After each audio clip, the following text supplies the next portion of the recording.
O futebol português já viu muitos craques, mas poucos foram como ele, baixinho, mas com um talento que explodia dos pés. Fernando Chalana, o pequeno genial. Fernando Albino de Sousa Chalana nasceu a 10 de fevereiro de 1959 no Barreiro. Vinha de uma família humilde, era o mais novo de 7 irmãos, e ainda mal sabia andar, já tinha uma bola a rolar nos pés. Com apenas 13 anos, foi descoberto por olheiros do Benfica, e aos 15 já jogava nos juvenis.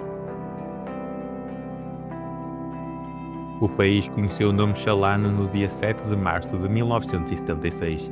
Tinha apenas 17 anos. Estreou-se pela equipa principal do Benfica frente ao Farense numa vitória por 3-0. Desde cedo, Chalana conquistou os estádios da Luz. Pintava adversários como ninguém, jogava com os dois pés, ousado, elétrico, imprevisível. Dava espetáculo, criava golos e levava as bancadas ao delírio. Fez apenas 2 jogos na temporada de 1975-76, época que coroaria o Benfica como campeão nacional e o primeiro título de Chalana. Na época seguinte, o talento garante-lhe papel de destaque na equipa, apontando 10 golos em 28 jogos no campeonato, marcando em jogos decisivos contra o Sporting e Porto.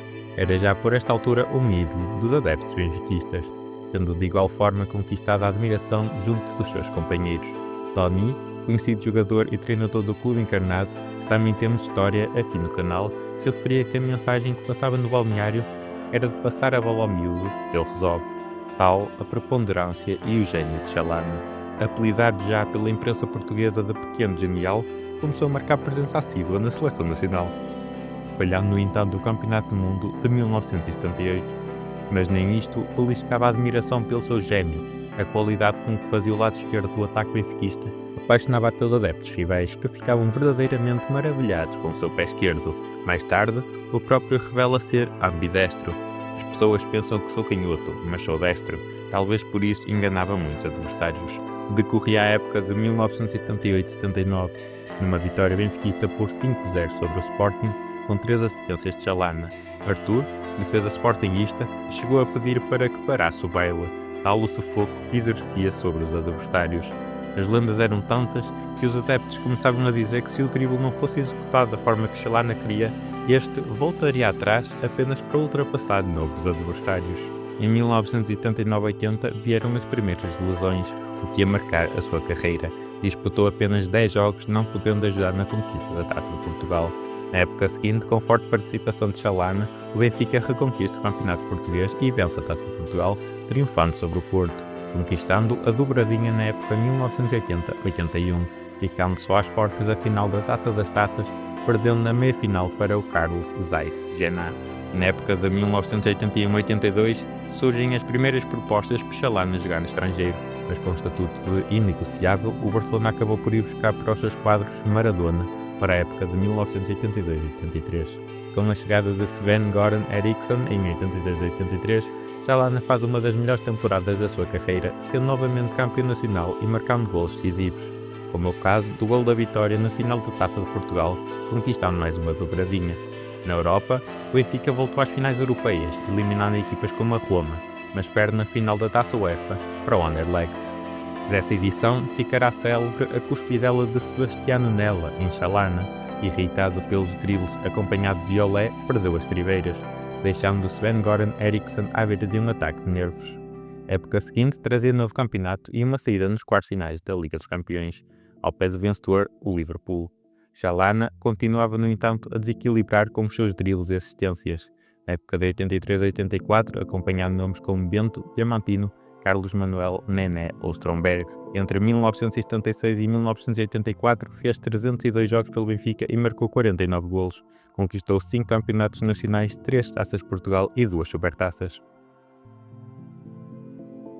Mas Chalana não brilhou apenas no Benfica. Em 1984 encampou a Europa no Campeonato Europeu de França. Foi o melhor jogador de Portugal no torneio. 2 assistências mágicas frente à França na meia-final, que terminou 3-2 para os anfitriões.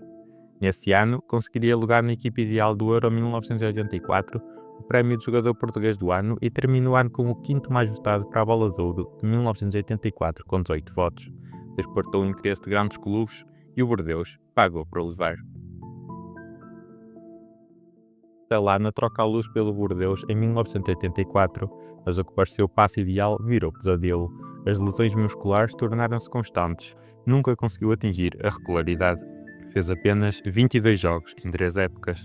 O gênio estava preso ao corpo e os franceses nunca viram o verdadeiro Chalana. Em 1987 regressa ao Benfica, mas já não era o mesmo. Faz mais 32 jogos com o manto sagrado até 1990. Voltou a ser campeão português e vice-campeão europeu, perdendo nos penaltis da Liga dos Campeões frente ao PSV. Em 1989-90, dá-se o último ano com a camisola do Benfica, em que Chalana vê regressar Sven-Goran Eriksson e assume um papel mais secundário a sair do banco, ficando mais uma vez às portas do sonho europeu ao sair derrotado por uma diferença de um golo na final da Liga dos Campeões, frente ao poderoso Milan, de Van Basten, Gullit e Rijkaard. Antes de pendurar as esteiras, em 1992, ainda passa por Belenenses e Estrela da Amadora. Depois da carreira de jogador, Chalana ficou sempre por perto. Foi treinador adjunto em várias equipas técnicas do Benfica. Em 2002 assumiu interinamente o comando técnico. Em 2003-2004 treinava o Oriental. Após 2 anos a treinar o Oriental, regressa ao Benfica novamente para o cargo de adjunto na estadia de Ronald Koeman como treinador do Benfica. Na época de 2006-2007, prosseguiu na equipa técnica do Benfica como treinador adjunto de Fernando Santos. Voltaria a ser técnico principal em 2008 por 10 jogos. O ano 2009 trouxe o regresso aos escalões de formação até o ano 2019, alternando entre sub-17 e sub-19, influenciando significativamente a evolução de jogadores como Bernardo Silva. O Messi muito mais ao estilo de Chalana. Sim, sem dúvida, sem dúvida. E temos um jogadorzinho ali no Seixal que é também um Messizinho. Quem? Pá, Já lá está? É de sub-17? tá há muito tempo, desde os 5 anos. Um pequenino. Mas sub que 17? Dá uma opinião. Diz o nome, mas... Não. Eu posso dizer. O nome? Posso dizer. Pode dizer. Como é que ele se chama? Bernardo Silva. Bernardo. Pode ser um Messizinho. Se tiver Está na equipa cabeça, B. se tiver cabeça, se treinar muito bem, e depois a alimentação e jogar para a frente. Joga do meio campo para a frente, tem que jogar aquele miúdo, tem que jogar do meio para a frente, não é defender nada, não é? Nada. Mas já vimos. Ao longo da sua carreira conquistou 6 ligas portuguesas, 2 supertaças Cândido Oliveira, 3 taças de Portugal, uma Liga 1, um troféu da Champions e 2 Copas da França. Também esteve presente na equipe ideal do Euro 1984, foi jogador português do ano em 1976 e 1984 e foi o 5º mais votado para a Bola de Ouro de 1984, com 18 votos. Em 2012, recebeu o Prémio de Carreira, por dedicação ao Benfica. A 10 de agosto de 2022, Chalana partiu, aos 63 anos, depois de vários anos a lutar contra problemas de saúde. O Benfica decretou luto. A sua camisola foi colocada no relevado, as homenagens multiplicaram-se. No jogo seguinte, toda a equipe entrou em campo com o nome Chalana nas costas. Fernando Chalana não era só um jogador, era um símbolo, era parte da alma do Benfica. Quando se fala dos maiores, os nomes surgem rápidos: Eusébio, Coluna, Simões e Chalana. Pequeno no tamanho, enorme na história. O Benfica teve muitos mágicos, mas Chalana foi poesia.